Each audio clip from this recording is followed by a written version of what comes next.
देश दुनिया च वसते पंजाबियों को जी आया। मैं हरजिंदर सिंह रंधावा, तुसीं देख रहे हो पंजाब टैलीविजन। और मेरे नाल ने सरदार मनजीत सिंह जी के, दिल्ली के वड्डे सिख लीडर मनजीत सिंह जी के बीते कल देश के गृह मंत्री अमित शाह को मिलते सानू बहुत सारे स्रोतिया ने व्हाट्सएप राही और ईमेल्स के राही ये क्वारी की है, पूछया कि आखिर सरदार मनजीत सिंह जी के जदों गृह मंत्री को मिलते ਜਿਹੜੇ अजकल किसी ਨੂੰ घट ही समा दे रहे हैं तो उदों की किसानी मसले भी सामने डिस्कस होंगे ਜਾਂ दृष्टिगोचर होंगे, सिख मसलियां ते की गलबात होंदी है और परदी पिछली दी सच्चाई की आ आपां जानदे हां। जीके साहब नूं जी आया। वाहिगुरू जी का खालसा, वाहिगुरू जी की फतेह। वाहिगुरू जी की फतेह। जीके साहब तुसीं हौली दिने देश के गृह मंत्री नूं जा मिलदे हो जदों सारा पंजाब पब्बां भार सी और देश की गवर्नमेंट और भाजपा के नेता समा नहीं सी दे रहे। सो ये क्रियोसिटी, ये जग्यासा होनी बड़ी जरूरी है कि आखिर तुसीं समा किवें लै लिया और तुहानू उत्थे जिहड़ी गलबात दे मुद्दे की रहे कि किसानी डिस्कस भी हुई। इस तरह हैगा कि बीजेपी दे नाल मेरे जिहड़े सिखां प्रति जिहड़े काम होए ने उन्हां दी एक बहुत लंबी फहरिस्त है। और पिछले 2014 तो लैके जदों दी सरकार आई, क्योंकि अरुण जेटली मेरे बहुत नज़दीकी मित्र भी सीगे, सुषमा स्वराज दोवें इस दुनिया च नहीं रहे, अमित शाह होरां नूं वो सरकार आने तो बाद कई मसलियां ते मैनूं मिलना पिया। और दिल्ली गुरुद्वारा कमेटी का मैं प्रधान भी सी। 1984 की गल कर लीए, सज्जन कुमार की गल कर लीए, अंदर जान दी SIT की गल कर लीए, ब्लैक लिस्ट की गल कर लीए, बाहर बसते सिखां के खिलाफ एडवर्स लिस्ट जी अंबैसियां ने बनाई सी, जिहड़ा अफगानिस्तान तो हिंदू सिख आए ने वो जिहड़ा कानून बनया वो गल कर लीए। सो एक बहुत लंबी फरिस्त है जिहदे करके मैनूं बड़ी दफा मिलना होया। और कमाल की गल यह है कि जदों भी मैं इन्हां लीडरां दे कोल गया और जिहड़े असीं काम लैके गए हैं कि दिल्ली दे विच जिहड़े मुसलमानां दे या क्रिश्चियंस दे कॉलेज ने उन्हां कोल मिनोरिटी स्टेटस है, साडे सिखां दे 4 कॉलेज ने उन्हां कोल मिनोरिटी स्टेटस नहीं सी, वो भी ये सरकार ने दिता। सो एक कम्मां दी लिस्ट बहुत लंबी, पर मैं मुद्दे ते आना चाहना जिहड़ी गल तुसीं मैनूं आखी है। मैं उन्हां नूं कई समय तो चिट्ठियां लिख रहा सी और प्रधानमंत्री नूं भी चिट्ठियां लिख रहा सीगा, जिहदे विच साडे मुद्दे सी किसानी मसला ते हुण पिछले 1.5-2 महीने तो आया, लेकिन जिहड़े बाकी मसले ने वो पुराने मसले ने। भावें उहदे च ज्ञान गोदरी साहब की गल कर लीए, भावें उहदे विच मैं समझदा करतारपुर का लांघा जिद्दां खुलिया सीगा अज फिर खुलना हैगा। इस तरीके नाल साडे 1984 के जिहड़े केस पेंडिंग ने, जगदीश टाइटलर का हो गया, कमलनाथ का हो गया, SIT बनी है उस पर एक्शन नहीं हो रहा, तो मेरा उन्हां नाल खतो किताबत या कोई ना कोई रस्ते मेरी गल चलती सी। मैं समा मंग रहा सीगा और उन्होंने मैनूं समा दिता। जिस दिन समा दिता मैं उस दिन उन्होंने जो मिलन गया, उस वेले मैं समझदा कि इस वेले कौम वास्ते सब तो वड्डा मुद्दा वो किसानी का मुद्दा बनया होया। और मेरा जिहड़ा उन्होंने मैं मैमोरेंडम दिता है, सब तो पहले गुरु तेग बहादुर पातशाह दे 400 साला जिहड़ी कमेटी भी सरकार ने बनाई है, मैं उहदे च मंग रखी है कि गुरु तेग बहादुर की अगर शहादत ना हुंदी तो मैं समझदा कि अज मंदिरां च दीवे ना जगदे हुंदे, अज हिंदुस्तान का ना हिंदुस्तान ना हुंदा। वो धर्म की आज़ादी वास्ते उन्होंने शहादत दी ते इंडिया गेट या लाल किले ते एक स्मारक गुरु तेग बहादुर जी के नाम से बनना चाहिए। ये मेरी पहली डिमांड सी, जिहदा उन्होंने आख्या कि असीं जिहड़ी कमेटी बनाई है ये तजवीज़ उत्ते रखांगे, प्रधानमंत्री उस कमेटी च ने। दूजी गल किसानी दी आई, मैं उन्होंने आख्या कि बॉर्डर स्टेट है पंजाब और हिंदुस्तान की ग्रीनरी कही जाती है कि सारे हिंदुस्तान को फीड करती है, और पंजाब दे विच बहुत गिनती सिख ने। किसान जिहड़े ने मैं उन्होंने सिक्खी नाल नहीं जोड़दा, किसानां दा जिहड़ा मसला है उहदे च हिंदू भी ने, उहदे च मुसलमान भी ने, उहदे च सिख भी ने, उहदे च खाली पंजाब नहीं है, हरियाणा भी है ते मुल्क दीयां बाकी स्टेट्स भी ने। ते इह जिहड़ा भी मसला किसानां ने चुक्या होया पंजाब दे विच, प्रधानमंत्री साहब डायरैक्ट उन्हां नाल गल करन। इह विचोले जिहड़ियां पोलिटिकल पार्टियां कदी लाइन के सज्जे होंदियां ने, कदी लाइन के खब्बे होंदियां ने, इन्हां ने अपनियां अपनियां रोटियां सेकनियां ने। पर मैं समझदा कि जे तुसीं डायरैक्ट गल करोगे, इस सिचुएशन को एड्रैस करोगे, इसदा हल जरूर निकलेगा। और MSP जिहड़ी हैगी है, जिहड़ी उन्हां दी मेन डिमांड है, वो तुहानूं लागू करनी चाहिदी है। Punjab being a border state अगर ये डिस्टर्ब होएगी तो जिवें 80 के दहाके च 90 के दहाके च पंजाब ने उहदा सेक सेहा, शहादत हुई, कुर्बानियां हुई और मुल्क ने उहदा बहुत बड़ा सेक सिया, ये फिर डिस्टर्बेंस वाले पासे ना चले जान। क्रॉस बॉर्डर भी ਇਹਦੇ ਵਿੱਚ ਇਸ ਨੂੰ ਦੇਖ ਰਹੇ ਨੇ। ਔਰ ਦੂਜੀ ਗੱਲ ਜਿਹੜੇ ਸਾਡੇ ਅੰਦਰ ਦੀ ਪੋਲੀਟੀਕਲ ਪਾਰਟੀਆਂ ਨੇ ਉਹ ਇਸ ਨੂੰ ਇੱਕ ਸਿਆਸੀ ਮੁੱਦਾ ਬਣਾ ਕੇ ਸੈਂਟਰ ਦੇ ਖਿਲਾਫ और मैं समझदा कि सेंटर स्टेट टकराओ, मैं स्टेट नहीं पंजाब और सेंटर का टकराओ जिहड़ा ये हमेशा सानू कीमत चुकानी पई है, नहीं होना चाहिए। ਹੁੰਗਾਰਾ ਕੀ ਰਿਹਾ ਅਮਿਤ ਸ਼ਾਹ ਦਾ ਹੁੰਗਾਰਾ? उन्होंने अमित शाह ने आख्या कि असी बड़े संजीदा वां किसानां दे इशू दे उत्ते और असी जिहड़ी तुहाडी तजवीज़ है कि असी डायरैक्ट इन्हां नाल कोई ना कोई राबता रखांगे, वो असी जरूर करांगे और इहदा कोई ना कोई हल असी जरूर कड्डांगे। और सरकार बड़ी सीरीयस है क्योंकि इस वेले बिहार दी इलैक्शन च लगे हुए ने, लेकिन अगर कोई इस वेले सब तो अहम मुद्दा साडे नज़र च है पंजाब वास्ते तो किसानी दा है, ये उन्हां दा हुंगारा सी जी। ਅੱਛਾ, ਮੈਨੂੰ ਜੀਕੇ ਸਾਹਿਬ ਇਹ ਜ਼ਰੂਰ ਦੱਸੋ ਕਿ ਇੱਕ ਤਾਂ ਨਜ਼ਰ ਆਉਂਦੀਆਂ ਚੀਜ਼ਾਂ ਹੁੰਦੀਆਂ ਤੇ ਇੱਕ ਜਿਹੜੀਆਂ ਪਰਦੇ ਓਲੇ ਦੀਆਂ ਹੁੰਦੀਆਂ।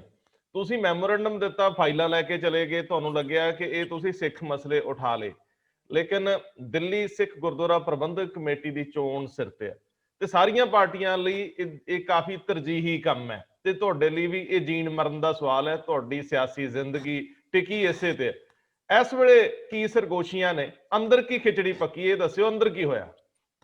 देखो ऐसे जिथों तक दिल्ली गुरुद्वारा कमेटी की गल है ਉਹਦੇ ਚ बीजेपी का कोई लैंड देन नहीं। दिल्ली गुरुद्वारा कमेटी ਨੂੰ ਜਿਹੜਾ ਇਲੈਕਸ਼ਨ ਕਰਾਂਦਾ ਹੈ ਉਹ ਗੁਰਦੁਆਰਾ ਡਾਇਰੈਕਟੋਰੇਟ ਇਲੈਕਸ਼ਨ ਡਾਇਰੈਕਟੋਰੇਟ ਜਿਹੜਾ ਹੈਗਾ ਉਹ ਦਿੱਲੀ ਸਰਕਾਰ ਦੇ ਥੱਲੇ ਆਂਦਾ ਔਰ ਦਿੱਲੀ ਸਰਕਾਰ ਕੇਜਰੀਵਾਲ ਦੇ ਅੰਡਰ ਹੈ। ਸੋ बीजेपी ਦਾ ਕਿਸੇ ਕਿਸਮ ਦਾ ਇੰਟਰਫੇਰੈਂਸ ਨਹੀਂ ਹੈ। ਹਾਂ, ਮੈਂ ਉਹਨਾਂ ਨੂੰ ਵਧਾਈ ਜ਼ਰੂਰ ਦਿੱਤੀ ਕਿ ਜਿਹੜੀ SGPC ਦੀ ਇਲੈਕਸ਼ਨ ਬੜੇ ਸਮੇਂ ਤੋਂ ਰੁਕੀ ਹੋਈ ਸੀ 5 ਸਾਲ ਤੋਂ, ਇਹਨਾਂ ਨੇ ਜਿਹੜੇ ਹੁਣ ਜਸਟਿਸ ਸਰਾਓ ਸਾਹਿਬ ਲਾਏ ਨੇ ਔਰ ਉਹਦੇ ਨਾਲ SGPC ਦਾ ਪ੍ਰੋਸੈਸ ਸ਼ੁਰੂ ਹੋਇਆ। ਉਹਦਾ ਕਾਰਨ ਹੈ ਕਿ ਅਸੀਂ ਲੜਦੇ ਪਏ ਹਾਂ। ਅਸੀਂ ਕੀ ਲੜਦੇ ਪਏ ਹਾਂ? ਅਸੀਂ ਲੜਦੇ ਪਏ ਹਾਂ ਕਿ ਸ਼੍ਰੋਮਣੀ ਗੁਰਦੁਆਰਾ ਪ੍ਰਬੰਧਕ ਕਮੇਟੀ ਨੂੰ ਆਪਣੇ ਗਲਵਕੜੇ 'ਚ ਲਿਆ ਹੋਇਆ ਬਾਦਲ ਪਰਿਵਾਰ ਨੇ, ਅਕਾਲ ਤਖਤ ਸਾਹਿਬ ਨੂੰ ਆਪਣੇ ਗਲਵਕੜੀ 'ਚ ਲਿਆ ਹੋਇਆ ਬਾਦਲ ਪਰਿਵਾਰ ਨੇ। ਔਰ ਜਦ ਤੱਕ SGPC ਇਲੈਕਸ਼ਨ ਨਹੀਂ ਹੁੰਦੀ ਇਹ ਨਹੀਂ ਛੁੱਟ ਸਕਦੇ। ਉਹਦੇ ਵਿੱਚ ਤੁਸੀਂ ਇਹ ਦੇਖ ਲਓ ਕਿ ਜਿਹੜੇ ਫੈਸਲੇ ਅਕਾਲ ਤਖਤ ਸਾਹਿਬ ਤੋਂ ਹੋਏ ਨੇ, ਜੇ ਮੈਂ ਡੇਰੇ ਮਾਫੀ ਦੀ ਗੱਲ ਕਰ ਦਵਾਂ, ਜੇ ਮੈਂ ਬਾਈਬਲ ਕਲਾ ਦੀ ਗੱਲ ਕਰ ਦਵਾਂ, ਆ ਹੁਣ ਜਿਹੜਾ 328 ਸਰੂਪ ਕਹਿੰਦੇ ਆ, 328 ਸਰੂਪ ਤਾਂ ਸਿਰਫ ਕਹਿੰਦੇ ਆ, ਹਜ਼ਾਰਾਂ ਸਰੂਪ ਗਏ ਨੇ ਔਰ ਕਿਸ ਤਰੀਕੇ ਨਾਲ ਮਿੱਟੀ ਪਾਈ ਜਾ ਰਹੀ ਹੈ ਉਹਦੀ ਕੋਈ ਇਨਕੁਆਇਰੀ ਨਹੀਂ ਹੋ ਰਹੀ। ਜੇ ਕੋਈ ਸਿੰਘ ਬੈਠੀਆਂ ਨੇ, ਜਥੇਬੰਦੀਆਂ ਬੈਠੀਆਂ ਨੇ ਹਿਸਾਬ ਪੁੱਛਣ ਵਾਸਤੇ, ਉਹਨਾਂ ਨੂੰ ਡਾਂਗਾ ਮਾਰ ਮਾਰ ਕੇ ਜਿੱਦਾਂ ਮਹੰਤ ਨਰੈਣੂ ਨੇ ਕਦੀ ਸਿੱਖਾਂ ਨੂੰ ਕੁੱਟਿਆ ਸੀ, ਦਸਤਾਰਾਂ ਖਿਲਾਰੀਆਂ ਜਾ ਰਹੀਆਂ ਨੇ। ਤੇ ਮੈਂ ਇਸ ਚੀਜ਼ ਦੀ ਉਹਨਾਂ ਨੂੰ ਵਧਾਈ ਦਿੱਤੀ ਕਿ ਮੈਂ ਉਹਨਾਂ ਨੂੰ ਆਖਿਆ ਕਿ ਮੈਂ ਚਾਹਾਂਗਾ ਕਿ ਇਹਦੇ ਚ 5 ਸਾਲ ਦੀ ਆਲਰੇਡੀ ਡਿਲੇ ਚੱਲ ਰਹੀ ਹੈ। ਜਿਹੜਾ ਤੁਸੀਂ ਇਹ ਪ੍ਰੋਸੈਸ ਸ਼ੁਰੂ ਕੀਤਾ, ਪ੍ਰੋਸੈਸ ਖਤਮ ਹੋਣਾ ਚਾਹੀਦਾ, ਇਲੈਕਸ਼ਨ ਹੋਣੀ ਚਾਹੀਦੀ ਹੈ ਔਰ ਪੰਜਾਬ ਦੇ ਲੋਕ ਜਿਹਨੂੰ ਚੁਣਨਾ ਚਾਹਣ ਉਸ ਨੂੰ ਮੌਕਾ ਦੇਣਾ ਚਾਹੀਦਾ। ਅਗਰ ਉਹ ਬਾਦਲ ਪਰਿਵਾਰ ਨੂੰ ਦੁਬਾਰਾ ਚੁਣਦੇ ਨੇ ਤੇ ਆ ਜਾਣ ਬਾਦਲ ਪਰਿਵਾਰ ਦੁਬਾਰਾ। ਲੇਕਿਨ ਮੈਨੂੰ ਲੱਗਦਾ ਕਿ ਇਸ ਵੇਲੇ ਬਾਦਲ ਪਰਿਵਾਰ ਨੂੰ ਨਾ ਤੇ ਕਿਸਾਨ ਲਾਗੇ ਲੱਗਣ ਦੇ ਰਹੇ ਨੇ, ਅਕਾਲੀ ਦਲ ਨੂੰ ਮੈਂ ਬਾਦਲ ਪਰਿਵਾਰ ਤਾਂ ਕਹਿ ਰਿਹਾ ਕਿਉਂਕਿ ਇਹ ਪਰਿਵਾਰ ਦੀ ਪਾਰਟੀ ਹੈ, ਔਰ ਨਾ ਹੀ ਧਾਰਮਿਕ ਲੋਕ, ਨਾ ਹੀ ਸਿੱਖ ਜਿਹੜੇ ਨੇ, ਕਿਉਂਕਿ ਜਿਹੜੀਆਂ ਵਗਿਆ ਗੁਰੂ ਗ੍ਰੰਥ ਸਾਹਿਬ ਦੀਆਂ, ਡੇਰੇ ਦੀਆਂ ਜਾਂ ਜੋ ਵੀ ਇਹਨਾਂ ਨੇ ਕੀਤੀਆਂ ਨੇ, ਇਹ ਸਾਰੀਆਂ ਇਹ ਗੱਲ ਮੈਂ ਉਹਨਾਂ ਨੂੰ ਜ਼ਰੂਰ ਕੀਤੀ ਔਰ ਉਹਨਾਂ ਨੂੰ ਇਸ ਤੋਂ ਜਾਣੂ ਵੀ ਕਰਾਇਆ ਕਿ ਇਲੈਕਸ਼ਨਸ ਕਰਾਉਣੀਆਂ ਬੜੀਆਂ ਜ਼ਰੂਰੀ ਨੇ SGPC ਦੀਆਂ। ਜੀ, ਅਕਾਲੀ ਸਿਆਸਤ ਦੇ ਨਜ਼ਰੀਏ ਤੋਂ BJP ਦੀ ਭੂਮਿਕਾ ਵੱਡੀ ਰਹੀ ਹੈ ਔਰ ਤੁਹਾਡੇ ਸਾਰਿਆਂ ਦੇ ਰਿਸ਼ਤੇ, ਕਿਉਂਕਿ ਬਦਲ ਕੇ ਲਗਭਗ ਦਹਾਕਿਆਂ ਤੋਂ ਉਹਨਾਂ ਦੇ ਨਾਲ ਨੇ ਔਰ ਇਹ ਗੱਠਜੋੜ ਬੜਾ ਕਾਮਯਾਬੀ ਨਾਲ ਚੱਲਿਆ। ਇਹਦੇ ਅਕਾਲੀ ਰਾਜਨੀਤੀ ਦੇ ਸੰਦਰਭ ਦੇ ਵਿੱਚ ਕੀ ਅਰਥ ਲਈਏ ਕਿ ਉਹਨਾਂ ਨਾਲੋਂ ਟੁੱਟ ਗਈ, ਤੁਹਾਨੂੰ ਸਮਾਂ ਮਿਲ ਗਿਆ? ਦੂਜੀ ਗੱਲ ਇਹ ਹੈ ਕਿ BJP ਦਾ ਹੁਣ ਨਜ਼ਰੀਆ ਅਕਾਲੀ ਦਲ ਬਾਦਲ ਪ੍ਰਤੀ ਕੀ ਆ, ਇਹਦਾ ਵੀ ਕੋਈ ਜ਼ਿਕਰ ਛੜਿਆ। ਅੱਜ ਕੱਲ ਉਹ ਕਿਵੇਂ ਸੋਚਦੇ, NDA ਤੋਂ ਬਾਹਰ ਆਉਣ ਤੋਂ ਬਾਅਦ ਅਕਾਲੀ ਦਲ ਦੇ ਬਾਰੇ ਉਹਨਾਂ ਦਾ ਕਿਹੋ ਜਿਹਾ ਨਜ਼ਰੀਆ, ਵਿਜ਼ਨ ਹੈ? ਦੇਖੋ, ਪਹਿਲੀ ਤਾਂ ਗੱਲ ਇਹ ਜਿਹੜਾ ਮੈਂ ਤੁਹਾਡੇ ਦੂਜੇ ਸਵਾਲ ਦਾ ਪਹਿਲੇ ਜਵਾਬ ਦੇ ਦਵਾਂ। ਤੁਸੀਂ ਆਖਿਆ ਕਿ ਅਕਾਲੀ ਦਲ ਬਾਰੇ ਕਿੱਦਾਂ ਸੋਚਦੇ ਆ। ਉਹਨਾਂ ਗੱਲ ਕਰਦਾ ਪਿਆ ਸੀ, ਕਹਿੰਦਾ बीबा हरसिमरत खुद मीटिंगों में मौजूद है, खुद उनके सामने सारा कुछ हुआ है और सुखबीर सिंह बादल चंडीगढ़ में प्रेस कॉन्फ्रेंस करते हैं, सारा अकाली दल लगा हुआ उसके गुण गिनाने के लिए, लेकिन एक दिन आके इस्तीफा दे देते हैं। अगर कोई दिक्कत थी तो हमारे से पहले बात की होती तो शायद ज्यादा बेहतर होता। लेकिन मैं समझता वां कि अकाली दल जेड़ा हैगा, तुसी आख्या है कि इन्हां दे रिश्ते किदां दे ने। देखो, पोलिटिकल पार्टियां ने जिथे तां किसानी इशू ਨੂੰ ਹੁਣ ਇੱਕ ਪਾਸੇ ਰੱਖ ਦਿਓ, ਹੁਣ ਰੋਲ ਪੋਲੀਟੀਕਲ ਗੱਲ ਤੇ ਆ ਜਾਓ। ਤੁਸੀਂ ਆਖਿਆ ਕਿ BJP ਕੀ ਸੋਚਦੀ ਹੈ ਅਕਾਲੀ ਦਲ ਬਾਰੇ। 2014 ਦੀ ਇਲੈਕਸ਼ਨ ਹੋਈਆਂ ਸੀਗੀਆਂ ਪਾਰਲੀਮੈਂਟ ਦੀਆਂ ਜੀ, ਔਰ ਮੈਨੂੰ ਯਾਦ ਹੈ ਕਿ ਆਪ ਮਜੀਠਾ ਸਾਹਿਬ, ਸੁਖਬੀਰ ਸਾਹਿਬ, ਅਰੁਣ ਜੇਟਲੀ ਨੂੰ ਦਿੱਲੀੋਂ ਪ੍ਰੇਰ ਕੇ ਲੈ ਕੇ ਗਏ ਕਿ ਤੁਸੀਂ ਅੰਮ੍ਰਿਤਸਰ ਜਾ ਕੇ ਇਲੈਕਸ਼ਨ ਲੜੋ ਤੇ ਅਸੀਂ ਤੁਹਾਨੂੰ ਇਹ ਇਲੈਕਸ਼ਨ ਜਿਤਾਵਾਂਗੇ। ਔਰ ਜੋ ਹਾਲ ਉੱਥੇ ਹੋਇਆ ਮੈਂ ਸਮਝਦਾ ਵਾਂ ਇਹ ਅਰੁਣ ਜੇਟਲੀ ਦੀ ਫਰਾਕ ਦਿਲੀ ਹੈ ਕਿ ਜਿਸ ਦਿਨ ਰਿਜ਼ਲਟ ਆਇਆ ਸੀਗਾ ਰਾਤੀ, ਮੈਂ ਰਾਤੀ 9 ਵਜੇ ਅਰੁਣ ਜੇਟਲੀ ਸਾਹਿਬ ਨੂੰ ਮਿਲਣ ਗਿਆ ਕਿਉਂਕਿ ਮੇਰੇ ਘਰ ਦੇ ਨਾਲ ਹੀ ਉਹਨਾਂ ਦਾ ਘਰ ਹੈ, ਮੇਰੇ ਪੜੋਸ 'ਚ ਨੇ। ਔਰ ਉਹਨਾਂ ਨੇ ਮੈਨੂੰ ਇੱਕੋ ਗੱਲ ਕਹੀ, ਉਹਨੇ ਕਿਹਾ ਮਨਜੀਤ ਤੁਸੀਂ ਨਾ ਇਹ ਨਾ ਸੋਚੋ ਕਿ ਮੈਂ ਹਾਰ ਗਿਆ ਔਰ ਇਹਦਾ ਕੋਈ ਸਾਡੇ ਰਿਲੇਸ਼ਨਸ ਤੇ ਫਰਕ ਪਏਗਾ। ਠੀਕ ਹੈ, ਮੇਰੀ ਕਿਸਮਤ ਸੀ ਮੈਂ ਹਾਰਿਆ, ਲੇਕਿਨ ਮੈਂ ਸਮਝਦਾ ਕਿ ਪੰਜਾਬ ਦੀ ਡਿਵੈਲਪਮੈਂਟ ਵਾਸਤੇ ਸਾਨੂੰ ਕੰਮ ਕਰਨਾ ਚਾਹੀਦਾ। ਇਹ ਉਹਦੀ ਫਰਾਕ ਦਿਲੀ ਸੀਗੀ। ਲੇਕਿਨ ਮੇਰੀ ਸਾਥ ਸੁਖਬੀਰ ਸਿੰਘ ਬਾਦਲ ਨਾਲ ਗੱਲ ਹੋਈ 1 ਘੰਟਾ 2014 ਦੀ ਇਲੈਕਸ਼ਨ ਤੋਂ ਬਾਅਦ। ਮੈਂ ਦਿੱਲੀ ਦਾ ਪ੍ਰਧਾਨ ਸੀ ਔਰ ਮੈਂ ਅੰਮ੍ਰਿਤਸਰ ਬਹੁਤ ਸਮਾਂ ਰਿਹਾ ਸੀਗਾ। ਮੈਂ ਉਹਨਾਂ ਨੂੰ ਆਖਿਆ ਕਿ ਦੇਖੋ ਜੋ ਮੈਂ ਦੇਖਿਆ ਗਰਾਊਂਡ ਦੇ ਉੱਤੇ ਪਾਰਟੀ ਦਾ ਪਤਨ ਹੋਣਾ ਸ਼ੁਰੂ ਹੋ ਚੁੱਕਾ ਔਰ ਖਾਸ ਤੌਰ ਤੇ ਅੰਮ੍ਰਿਤਸਰ ਦੇ ਵਿੱਚ, ਮਾਝੇ ਦੇ ਵਿੱਚ ਜਿਸ ਤਰੀਕੇ ਦਾ ਗੁੱਸਾ ਲੋਕਾਂ 'ਚ ਹੈ ਉਹਦੇ ਪਿੱਛੇ ਸ਼ਾਇਦ ਮਜੀਠੀਆ ਸਾਹਿਬ ਵੀ ਕਾਰਨ ਸੀਗੇ, ਜਾਂ ਉਹਨਾਂ ਦੀ ਬਾਡੀ ਲੈਂਗੁਏਜ, ਜਾਂ ਉਹਨਾਂ ਦਾ ਤੌਰ ਤਰੀਕਾ, ਜਾਂ ਜਿੱਦਾਂ ਅਸੀਂ ਸੁਣਦੇ ਸੀ ਕਿ ਪਰਚੇ ਪਾਏ ਜਾਂਦੇ ਆ, ਫਲਾਣੇ ਕੰਮ ਕੀਤੇ ਜਾਂਦੇ ਨੇ। ਮੈਂ ਸਾਰ ਸੁਖਬੀਰ ਸਿੰਘ ਬਾਦਲ ਨੂੰ ਇਹ ਗੱਲ ਬੜੀ ਕਲੀਅਰਲੀ ਆਖੀ।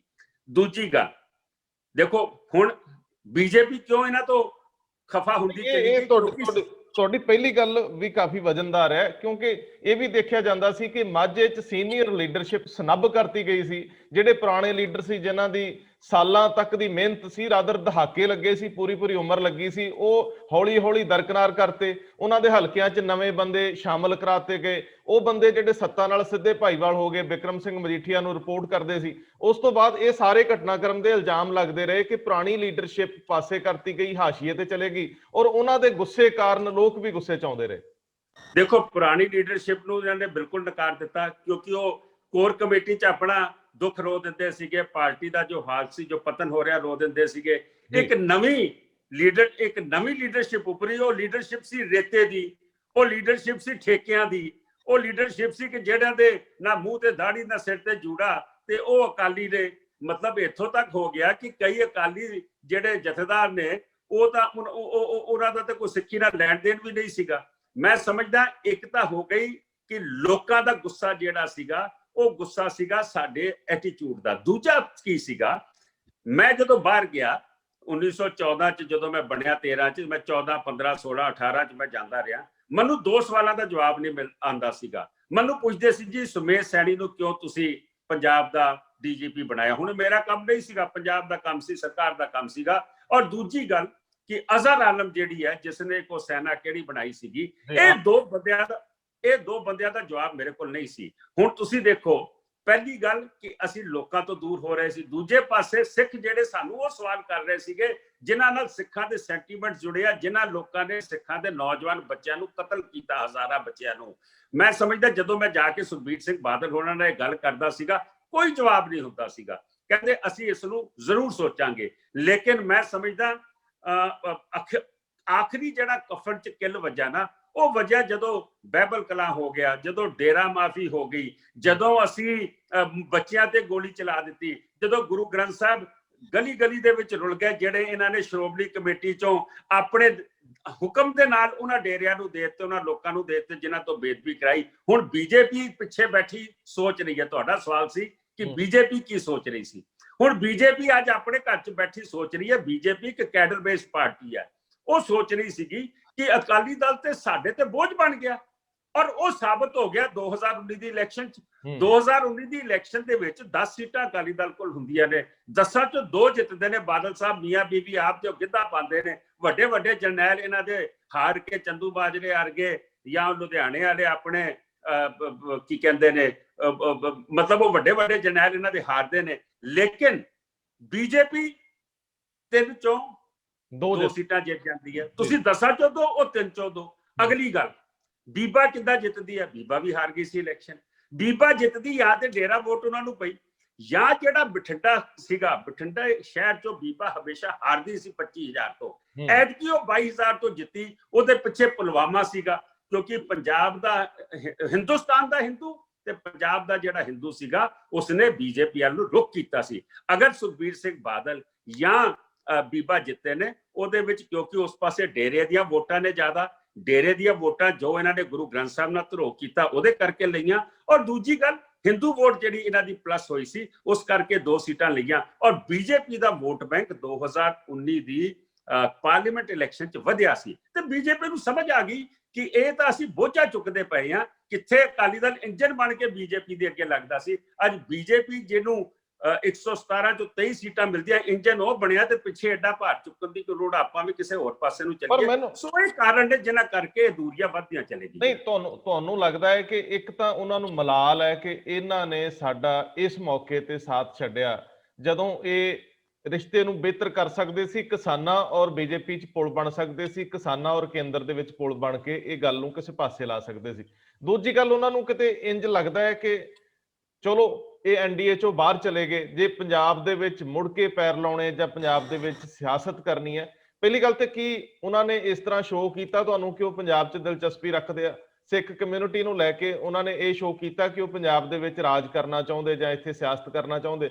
ਦੂਜੀ ਗੱਲ, ਜੇ ਕਰਨਾ ਚਾਹੁੰਦੇ ਆ ਤੇ ਆਖਰ ਕਿਸਾਨਾਂ ਨਾਲ ਸਿੱਧੀ ਗੱਲਬਾਤ ਤੋਂ ਬਾਅਦ ਇਹ ਮਸਲਾ ਹੱਲ ਵੀ ਹੋ ਸਕਦਾ। ਇੱਕ ਅੱਧੀ ਸਟੇਟ ਬਾਹਰ ਰੱਖਣ ਲੱਗਿਆ ਕੇਂਦਰ ਨੂੰ ਕੋਈ ਫਰਕ ਪੈਂਦਾ ਤਾਂ ਹੈ ਨਹੀਂ, ਅੱਗੇ ਵੀ ਇਤਿਹਾਸ ਦੇ ਵਿੱਚ, ਸੰਵਿਧਾਨ ਦੇ ਵਿੱਚ ਇਸ ਤਰ੍ਹਾਂ ਦੇ ਪ੍ਰਾਵਧਾਨ ਹੈਗੇ।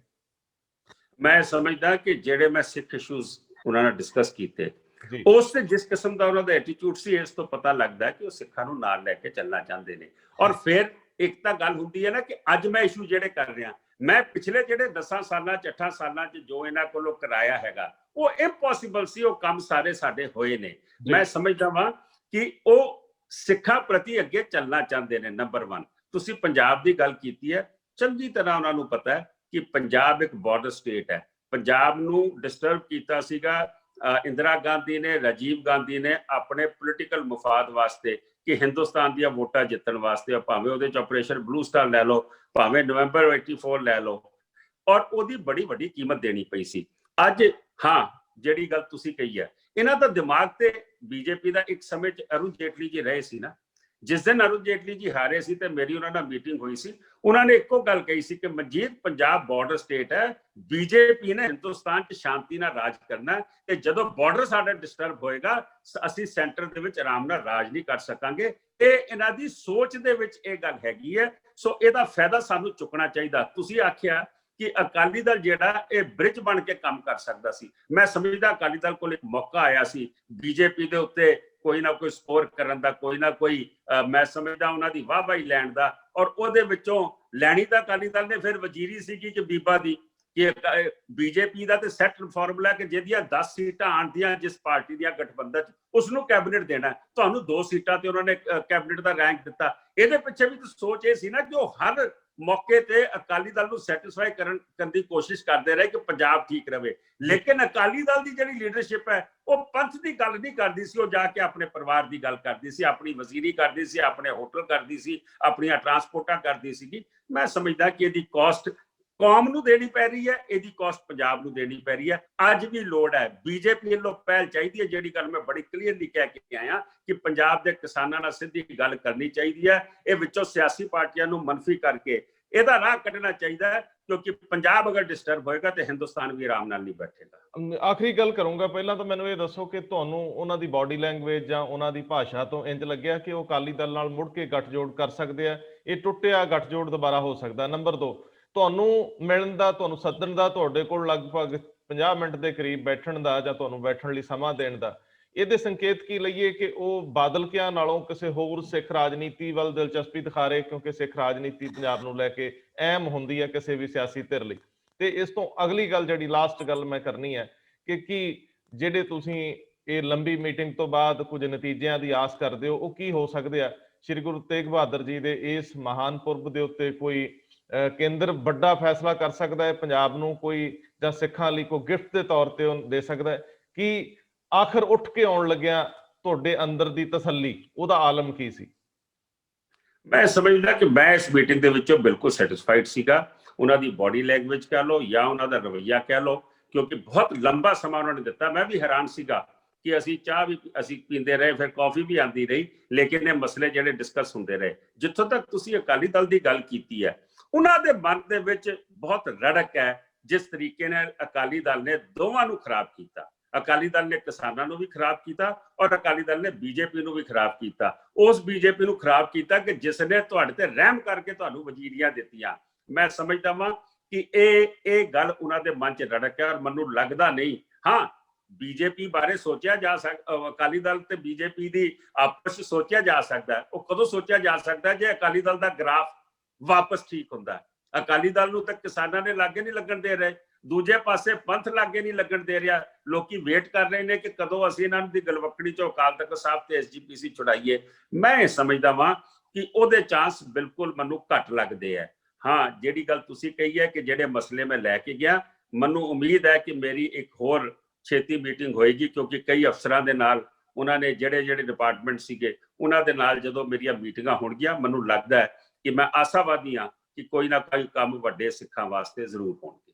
ਇੱਕ ਜਾਂਦੇ ਜਾਂਦੇ ਦਿੱਲੀ ਕਮੇਟੀ ਦੀਆਂ ਚੋਣਾਂ ਦੇ ਸਮੀਕਰਨ ਦੱਸਦੇ ਜਾਇਓ।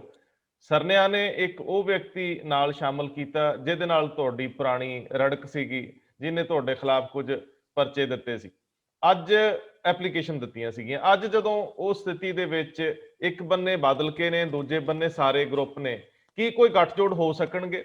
ਆਮ ਆਦਮੀ ਪਾਰਟੀ ਵੀ ਕਾਫੀ ਕੰਮ ਕਰ ਰਹੀ ਹੈ ਸਿੱਖਾਂ 'ਚ, ਦਿੱਲੀ 'ਚ। ਮੈਨੂੰ ਇਸ ਗੱਲ ਦਾ ਪਤਾ, ਸਾਡੇ ਕੋਲ ਰਿਪੋਰਟਾਂ ਨੇ, ਗਾਏ ਬਗਾਏ ਉਹਨਾਂ ਦੀ ਸੀਨੀਅਰ ਲੀਡਰਸ਼ਿਪ ਨਾਲ ਗੱਲ ਵੀ ਹੁੰਦੀ। ਸੋ ਇਸ ਸਾਰੀ ਸਥਿਤੀ ਦੇ ਵਿੱਚੋਂ ਅਮਿਤ ਸ਼ਾਹ ਨਾਲ ਤੁਹਾਡਾ ਮਿਲਣਾ, ਕੀ ਦਿੱਲੀ ਦੀ ਫਾਈਟ ਜਿਹੜੀ ਆ ਉਹ ਤਿਕੋਣੀ ਹੋਏਗੀ ਜਾਂ ਦੋ ਧਿਰੀ ਟੱਕਰ ਹੋਊਗੀ? ਦੇਖੋ, ਇਸ ਤਰ੍ਹਾਂ ਹੈਗਾ ਕਿ ਢੀਂਡਸਾ ਸਾਹਿਬ ਜਾਂ ਸੰਤ ਸਮਾਜ ਜਾਂ ਦਿੱਲੀ ਦੇ ਜਿਹੜੇ ਮੋਹਤਬਰ ਸੱਜਣ ਨੇ, ਉਹ ਚਾਹੁੰਦੇ ਨੇ ਕਿ ਮੇਰਾ ਤੇ ਸਰਨਾ ਸਾਹਿਬ ਦਾ ਆਪਸ ਸਮਝੌਤਾ ਹੋਣਾ ਚਾਹੀਦਾ। ਬਿਲਕੁਲ, ਸਾਰੀਆਂ ਅਸੀਂ ਵੀ ਕੋਈ ਉਹਦੇ ਖਿਲਾਫ ਨਹੀਂ ਆ, ਲੇਕਿਨ ਕਈ ਗੱਲਾਂ ਨੇ ਜਿਹੜੀਆਂ ਸਾਨੂੰ ਪਹਿਲੇ ਸੈਟਲ ਕਰਨੀਆਂ ਪੈਣਗੀਆਂ। ਉਹਦੇ ਉੱਤੇ ਸਾਡੀ ਮੀਟਿੰਗਾਂ ਦਾ ਦੌਰ ਸ਼ੁਰੂ ਹੋਏਗਾ, ਉਹਦਾ ਫੈਸਲਾ ਤਾਂ ਕੀਤਾ ਜਾਏਗਾ। ਆਮ ਆਦਮੀ ਪਾਰਟੀ ਦੀ ਤੁਸੀਂ ਗੱਲ ਕੀਤੀ ਹੈ ਕਿ ਬਈ ਆਮ ਆਦਮੀ ਪਾਰਟੀ ਬਹੁਤ ਇੰਟਰਸਟ ਲੈ ਰਹੀ ਹੈ। ਉਹਦਾ ਕਾਰਨ ਹੈ ਕਿ ਇਹ ਜਿਹੜੀ ਵਿਧਾਨ ਸਭਾ ਚੋਣਾਂ ਹੋਈਆਂ ਸੀ, ਜਿਹਦੇ ਚ ਅਕਾਲੀ ਦਲ ਨੇ ਨੂੰ 4 ਸੀਟਾਂ ਬੀਜੇਪੀ ਤੋਂ ਮਿਲਦੀਆਂ ਸੀ ਪਿਛਲੇ 25 ਸਾਲਾਂ ਤੋਂ MLA ਦੀਆਂ, ਉਹ ਨਹੀਂ ਦਿੱਤੀਆਂ ਬੀਜੇਪੀ ਨੇ। ਅਕਾਲੀ ਜਿਹੜਾ ਸਿੱਖ ਵੋਟ ਹੈ ਉਹ ਆਮ ਆਦਮੀ ਪਾਰਟੀ ਚਾਹੁੰਦੀ ਹੈ ਕਿ ਅਸੀਂ ਮੈਕਸਿਮਮ ਲੈ ਕੇ ਜਾਈਏ। ਪਿਛਲੀ ਜਦੋਂ 2017 ਚ ਇਲੈਕਸ਼ਨ ਹੋਈ ਸੀਗੀ, ਆਮ ਆਦਮੀ ਪਾਰਟੀ ਨੇ ਆਪਣੀ ਇੱਕ ਸਿੱਖ ਪੋਲੀਟੀਕਲ ਪਾਰਟੀ ਬਣਾਈ ਸੀ, ਪੰਥਕ ਸੇਵਾ ਦਲ। ਉਹਦੇ 46 ਕੈਂਡੀਡੇਟ ਨੇ ਬਾਜ਼ਾਰ ਦੇ ਵਿੱਚ ਉਤਾਰੇ ਸੀ, ਇਲੈਕਸ਼ਨਾਂ ਚ ਉਤਾਰੇ ਸੀਗੇ। ਲੇਕਿਨ ਉਸ ਵੇਲੇ ਤੁਹਾਨੂੰ ਪਤਾ ਹੈ ਕਿ ਨਾ ਤੇ ਮੈਂ ਅਕਾਲੀ ਦਲ ਨੂੰ ਵੜਨ ਦਿੱਤਾ ਸੀ, ਨਾ ਮੈਂ ਸੁਖਬੀਰ ਬਾਦਲ ਜਾਂ ਵੱਡੇ ਬਾਦਲ ਸਾਹਿਬ ਦੀ ਫੋਟੋ ਲੱਗਣ ਦਿੱਤੀ ਸੀਗੀ। ਆਮ ਆਦਮੀ ਪਾਰਟੀ ਦੀ 46 ਦੀ 46 ਸੀਟਾਂ ਹਾਰੇ ਸੀ, ਕਿਤੇ ਜਮਾਨਤਾਂ ਜ਼ਬਤ ਹੋਈਆਂ, ਕਿਤੇ ਤੀਜੇ ਚੌਥੇ ਨੰਬਰ ਤੇ ਰਹੇ। ਆਮ ਆਦਮੀ ਪਾਰਟੀ ਸੀਰੀਅਸਲੀ ਸੋਚਦੀ ਹੈ, ਕਿਉਂਕਿ ਪੰਜਾਬ ਦੀ ਇਲੈਕਸ਼ਨ ਚ ਉਹਨਾਂ ਨੂੰ ਲੱਗਦਾ ਦਿੱਲੀ ਤੋਂ ਬਾਅਦ ਅਸੀਂ ਪੰਜਾਬ ਚ ਆ ਸਕਦੇ ਹਾਂ, ਤੇ ਦਿੱਲੀ ਦੇ ਵਿੱਚ ਜੇ ਗੁਰਦੁਆਰਾ ਕਮੇਟੀ ਉਹਨਾਂ ਦੇ ਕੰਟਰੋਲ ਚ ਆਂਦੀ, ਉਹਦਾ ਫਾਇਦਾ ਉਹ ਪੰਜਾਬ ਚ ਵੀ ਲੈ ਸਕਦੇ ਨੇ। ਸੋ ਬੜੇ ਸੀਰੀਅਸ ਨੇ, ਉਸ ਦੇ ਉੱਤੇ ਉਹ ਕੰਮ ਕਰਦੇ ਪਏ ਨੇ। ਲੇਕਿਨ ਮੈਂ ਸਮਝਦਾ ਕਿ ਸਿੱਖ ਰਾਜਨੀਤੀ ਦੇ ਵਿੱਚ ਜਦੋਂ ਤੁਸੀਂ MLA ਜਾਂ MP ਦੀ ਇਲੈਕਸ਼ਨ ਹੁੰਦੀ ਤਾਂ ਸਿੱਖ ਦੀ ਸੋਚ ਹੋਰ ਹੈ ਵੋਟ ਪਾਉਣ ਦੀ। ਜਦੋਂ ਗੁਰਦੁਆਰਾ ਕਮੇਟੀ ਦੀ ਧਾਰਮਿਕ ਇਲੈਕਸ਼ਨ ਹੋਏਗੀ, ਉਹਦੀ ਸੋਚ ਹੋਰ ਹੋਏਗੀ। ਮੈਂ ਸਮਝਦਾ ਕਿ ਕਿਸੇ ਪੋਲੀਟੀਕਲ ਪਾਰਟੀ ਨੂੰ ਇਹਦੇ 'ਚ ਨਹੀਂ ਦਖਲ ਦੇਣਾ ਚਾਹੀਦਾ। ਤੁਹਾਨੂੰ ਲੱਗਦਾ ਹੈ ਕਿ ਬਾਦਲ ਕੇ ਜੇ ਤੁਹਾਡੀ ਫੁੱਟ ਰਹਿੰਦੀ ਹੈ ਤੇ ਰਿਪੀਟ ਕਰ ਸਕਦੇ, ਜਾਂ ਬਾਦਲ ਕੇ ਦਿੱਲੀੋਂ ਹਰਨਗੇ ਔਰ ਪੰਜਾਬ ਵੱਲ ਉਹਦਾ ਅਸਰ ਆਏਗਾ? ਦੇਖੋ, ਬਾਦਲ ਕਿਆ ਦਾ ਤਾਂ ਸਿੱਧਾ ਕੰਮ ਹੈ ਕਿ ਜੇ ਉਹ ਜਿੱਤਦੇ ਹੁੰਦੇ ਤੇ ਹਰਮੀਤ ਸਿੰਘ ਕਾਲਕਾ ਤੇ ਮਨਜਿੰਦਰ ਸਿੰਘ ਸਿਰਸਾ, ਸੁਖਬੀਰ ਨੇ ਆਖਿਆ ਕਿ 2022 ਤੱਕ ਇਲੈਕਸ਼ਨ ਨਾ ਹੋਣ ਦਿਓ, ਤੇ ਉਹ ਪਹਿਲੇ ਕੋਰਟ ਚ ਗਏ, ਸਿੰਗਲ ਬੈਂਚ ਚ, ਹਾਈ ਕੋਰਟ ਚ ਹਾਰ ਗਏ, ਦੁਬਾਰਾ ਫੇਰ ਗਏ ਡਬਲ ਬੈਂਚ ਦੇ ਉੱਤੇ, ਕੋਈ ਰਿਲੀਫ ਨਹੀਂ ਮਿਲੀ। ਹੁਣ ਤੀਜੀ ਚਿੱਠੀ ਫੇਰ LG ਨੂੰ ਤੇ ਉਹਨੂੰ ਲਿਖੀ ਹੈ ਕੇਜਰੀਵਾਲ ਨੂੰ ਕਿ ਕੋਵਿਡ ਹੈ ਜੀ, ਵੋਟਾਂ ਨਹੀਂ ਬਣ ਰਹੀਆਂ, ਸੀਨੀਅਰ ਸਿਟੀਜ਼ਨ ਕਿੱਦਾਂ ਬਾਹਰ ਆਣਗੇ? ਜੇ ਬਿਹਾਰ ਦੀ ਇਲੈਕਸ਼ਨ ਹੋ ਸਕਦੀ ਤੇ ਇਹ ਛੋਟੀ ਜਿਹੀ ਇਲੈਕਸ਼ਨ ਨੂੰ ਕੀ ਪ੍ਰੋਬਲਮ ਹੈ? ਹੁਣ ਉਹ ਬੇਸ ਬਣਾ ਰਹੇ ਨੇ ਸੁਪਰੀਮ ਕੋਰਟ ਚ ਜਾਣ ਦਾ। ਮੈਂ ਸਮਝਦਾ ਜੇ ਉਹ ਜਿੱਤਦੇ ਹੁੰਦੇ ਤੇ ਇਸ ਵੇਲੇ ਉਹ ਕਾਬਜ਼ ਬੈਠੇ ਨੇ, ਪਟਨਾ ਸਾਹਿਬ ਕਮੇਟੀ ਉਹਨਾਂ ਕੋਲ, SGPC ਉਹਨਾਂ ਕੋਲ, ਦਿੱਲੀ ਕਮੇਟੀ ਉਹਨਾਂ ਕੋਲ, ਔਰ ਏਡੇ ਸਾਲਾਂ ਦੀਆਂ ਸਰਕਾਰਾਂ ਚਲਾ ਕੇ ਉਹਨਾਂ ਕੋਲ ਬਹੁਤ ਸਰਮਾਇਆ ਪਾਰਟੀ ਦੇ ਕੋਲ। ਦਿੱਲੀ ਦੀ ਇਲੈਕਸ਼ਨ ਤਾਂ ਛੋਟੀ ਜਿਹੀ ਉਹ ਲੈ ਸਕਦੇ ਨੇ, ਲੇਕਿਨ ਉਹਨਾਂ ਨੂੰ ਚੰਗੀ ਤਰ੍ਹਾਂ ਪਤਾ ਕਿ ਜਿੱਦਾਂ ਪੰਜਾਬ ਦਾ ਸਿੱਖ, ਜਿੱਦਾਂ ਬਾਹਰ ਬੈਠਾ ਸਿੱਖ ਉਹਨਾਂ ਨੂੰ ਨਕਾਰ ਚੁੱਕਾ, ਦਿੱਲੀ ਦਾ ਸਿੱਖ ਵੀ ਉਹਨਾਂ ਨੂੰ ਨਕਾਰ ਚੁੱਕਾ। ਇਲੈਕਸ਼ਨ ਦੇ ਰਿਜ਼ਲਟ ਆਣਗੇ, ਸਾਡਾ ਸਮਝੌਤਾ ਹੋਵੇ ਨਾ ਹੋਵੇ, ਇਹ ਨਹੀਂ ਆਣਗੇ, ਇਹ ਤੁਸੀਂ ਲਿਖ ਲੈਣਾ ਸੀ। ਜੀਕੇ ਸਾਹਿਬ, ਬਹੁਤ ਧੰਨਵਾਦ। ਔਰ ਅਸੀਂ ਤੁਹਾਨੂੰ ਬੇਨਤੀ ਕਰਦੇ ਹਾਂ ਕਿ ਤੁਸੀਂ ਆਪਣੇ ਨਿੱਜੀ ਰਿਸ਼ਤਿਆਂ ਦਾ ਫਾਇਦਾ ਕੌਮ ਨੂੰ ਔਰ ਪੰਜਾਬ ਦੇ ਕਿਸਾਨਾਂ ਨੂੰ ਦਿਓ। ਸਿੱਖੀ ਮਸਲਿਆਂ ਤੇ ਤੁਸੀਂ ਜਲਦ ਇਸ ਤਰ੍ਹਾਂ ਦੇ ਸਿਲਸਿਲੇ ਨੂੰ ਅੱਗੇ ਵਧਾਓ, ਔਰ ਤਾਂ ਕਿ ਜਿਹੜੇ ਸਿੱਖਾਂ ਦੇ ਪੈਂਡਿੰਗ ਸਾਲਾਂ ਦੇ ਮਸਲੇ ਆ ਉਹ ਹੱਲ ਹੋ ਸਕਣ ਔਰ ਕਿਸਾਨੀ ਮਸਲਿਆਂ ਤੇ ਕੋਈ ਸਾਜ਼ਗਰ ਹੱਲ ਨਿਕਲ ਸਕੇ। ਬਹੁਤ ਧੰਨਵਾਦ। ਮੈਂ ਸਿਰਫ ਇੱਕ ਗੱਲ ਹੋਰ ਕਹਿਣੀ ਚਾਹਾਂਗਾ ਕਿ ਪਿਛਲੇ 70 ਸਾਲ ਦਾ ਇਤਿਹਾਸ ਹੈ। ਮੇਰੇ ਪਿਤਾ ਜਥੇਦਾਰ ਸੰਤੋਖ ਸਿੰਘ 1950 ਚ ਮਾਸਟਰ ਤਾਰਾ ਸਿੰਘ ਨੇ ਅਕਾਲੀ ਦਲ ਬਣਾਇਆ ਸੀਗਾ। ਪੰਡਤ ਨਹਿਰੂ, ਲਾਲ ਬਹਾਦਰ ਸ਼ਾਸਤਰੀ, ਇੰਦਰਾ ਗਾਂਧੀ, ਜਾਂ ਉਹਨਾਂ ਤੋਂ ਬਾਅਦ ਅੱਜ 39 ਸਾਲ ਮੈਨੂੰ ਹੋ ਗਏ। ਅਸੀਂ ਕਦੀ ਆਪਣੇ ਪਰਿਵਾਰ ਲਈ ਸਰਕਾਰਾਂ ਕੋਲ ਨਹੀਂ ਗਏ, ਕਦੀ ਕੋਈ ਕੋਟੇ ਪਰਮਟ ਲਾਇਸੈਂਸ ਜਾਂ ਕੋਈ ਰਾਜ ਸਭਾ ਲੈਣ ਨਹੀਂ ਗਏ। ਜਦੋਂ ਗਏ ਆ ਕੌਮ ਦੇ ਕੰਮ ਕੀਤੇ ਨੇ, ਉਸੇ ਕੰਮ ਤੇ ਲੋਕਾਂ ਦੇ ਦਿਲਾਂ ਤੇ ਲਿਖੇ ਨੇ। ਆਉਣ ਵਾਲੇ ਸਮੇਂ 'ਚ ਵੀ ਭਾਵੇਂ ਬੀਜੇਪੀ ਦੀ ਸਰਕਾਰ ਆ, ਭਾਵੇਂ ਕੋਈ ਸਰਕਾਰ ਹੋਵੇ, ਪ੍ਰੈਸ਼ਰ ਪਾ ਕੇ ਆਪਣੇ ਸਿੱਖਾਂ ਦੇ ਮਸਲੇ ਹੱਲ ਕਰਾਵਾਂਗੇ। ਵਾਹਿਗੁਰੂ ਜੀ ਕਾ ਖਾਲਸਾ, ਵਾਹਿਗੁਰੂ ਜੀ ਕੀ ਫਤਿਹ।